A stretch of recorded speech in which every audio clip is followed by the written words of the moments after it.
there's obviously a grand tradition of junior football in TISM, and it's the kind of theory that, you know, when in the 60s when a Hawthorn player went down with a perforated bowel, his captain, Graham Arthur, leaned over him and said, "Get up, you weak bastard." That was, I think that's the, you know, that's pretty much the spirit of TISM. We're okay, we're fine. Thought I heard a semi-trailer One thing about male violence and stuff, it's limited. It's like there's a communal agreement not to cause pain. You know, I actually had a journalist yesterday who said she was 5'1" and never was as frightened as at the TISM gig, and I said that no one's ever got hurt. No one's.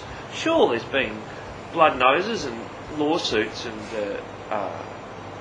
broken bones. There has been fractured limbs and Pieces of ceiling causing grievous bodily harm. Yeah, but no one's really got hurt. No. The thing with TISM is they were around for a long time before anyone knew, and they'll probably be around for a long time after everyone stopped caring and they've stopped playing like that. We live in Venus hours, Libby. So you know, our day lasts for 5 years, and that's why at this stage we have yet to start arguing with each other. You know, that sort of thing which usually happens to the great bands. You know, Savage Garden. Yes, yes.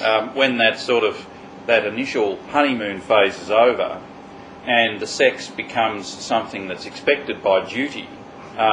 You know, we haven't reached that phase yet. So I think that's possibly one secret to our longevity. Also, the fact that all of us preserve ourselves in aspic in between shows. I think that helps. What I like about it is the truth that they say, but they say it in a very provocative manner. 40 years of living in here, that's all that's left.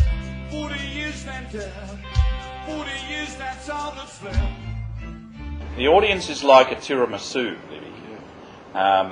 The top is the tasty sort of chocolate sprinkling, and they're the people who really carry the burden of TISM in their lives. Now you have to admire these people.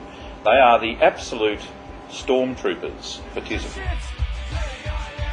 We should be a bloody national treasure, Libby, but no one thinks so. We are the national scapegoat. We're the national laughing stock. Look at this, we're wearing grandfather's bloody underwear, and you know, we get nothing but derision from all sides, from musicians, journalists, our own audience. It's derision left, right and centre. And mind you, we give a fair bit of derision. Like, what comes round goes round.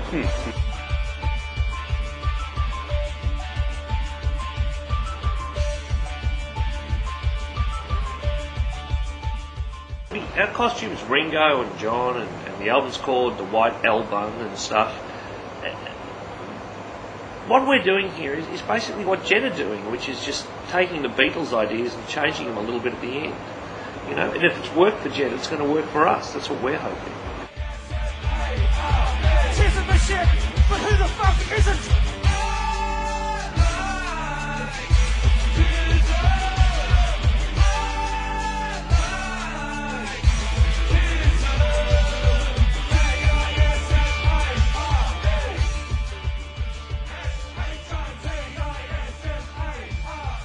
We actually went on Triple J and at some length discussed the theory that Alex Lloyd is a cyborg. Yeah. And they refused. They Baudelarised us to such an extent that none of that made the tape. Now, I think we may have got onto something very, very... we had a lot of complaints. There's a very secret there.